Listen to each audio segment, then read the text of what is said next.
রাজ্যের মন্ত্রী Chandranath সিনহাকে notice enforcement ডিরেক্টরেটের ইডির নোটিশ আগামী সপ্তাহে বুধবার। বোলপুরের তৃণমূল বিধায়ক রাজ্যের ক্ষুদ্র কুটির শিল্প বস্ত্রমন্ত্রী চন্দ্রনাথ সিনহাকে তলব, ব্যাংকের সমস্ত নথি নিয়ে হাজির হতে হবে।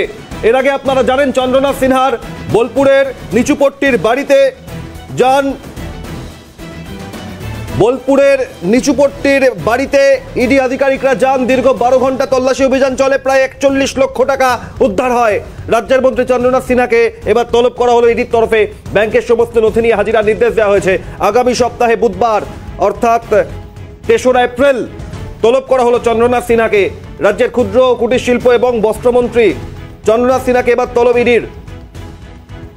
চিফ রিপোর্টার সত্যজিৎ মুখোপাধ্যায় আরো বিস্তারিত জানাবেন। সত্যজিৎ, আমরা দিন কয়েক আগেই জানি চন্দ্রনাথ সিনহার বোলপুরের নিচুপট্টির বাড়িতে তল্লাশি অভিযান, দীর্ঘ 12 ঘন্টায় বেশ কিছু তথ্য অর্থ উদ্ধার। পরবর্তী কি খবর পাওয়া যাচ্ছে সত্যজিৎ? তথ্য সামনে আসছে যে ম্যারাথন যে তল্লাশি পর্ব তার বাড়িতে চালানো হয়েছিল রাজ্যের মন্ত্রী চন্দ্রনাথ সিনহা, তারপর নির্দিষ্ট পদ্ধতি মেনেই এই তলব হয়েছে বলে এডি সূত্রে খবর। আগামী সপ্তাহের বুধবার দিন তলব করা হয়েছে। মূলত রাজ্যের মন্ত্রী চন্দ্রনাথ সিনহার যে ব্যাংক ডিটেলস, তার ব্যাংকের যাবতীয় নথিপত্র এবং তার যে আইটি ফাইলস অর্থাৎ গত 5 বছরের যাবতীয় নথিপত্র এনফোর্সমেন্ট ডিরেক্টরেট কর্তারা তলব করেছেন, তারা চেয়ে পাঠিয়েছেন এবং যাবতীয় বিষয়টা অর্থাৎ ব্যাংকের ডিলিংস বোঝার চেষ্টা করছেন এবং আইটি রিটার্ন কি ছিল, সাদা কালো কি ছিল, এই তথ্য তারা বোঝার চেষ্টা করছেন।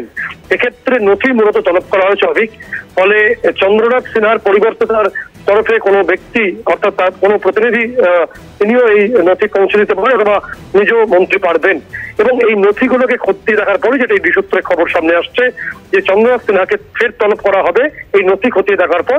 তখন তার বয়ান 50 PML-তে রেকর্ড করা হবে এবং তারপর নির্দিষ্ট পদ্ধতি মেনে এনফোর্সমেন্ট ডিরেক্টরেট কর্তারা তারা এগোবেন বলে এই সূত্রে খবর। আবিক, ধন্যবাদ চিফ রিপোর্টার সত্যজিৎ মুখোপাধ্যায় বিস্তারিত জানালেন। আগামী বুধবার 3রা এপ্রিল তলব করা হয়েছে চন্দ্রনাথ সিনহাকে। বোলপুরের তৃণমূল বিধায়ক রাজ্যের ক্ষুদ্র কুটির শিল্প বস্ত্রমন্ত্রী চন্দ্রনাথ সিনহার বাড়িতে তল্লাশি অভিযানের পর এবার তলব ইডির।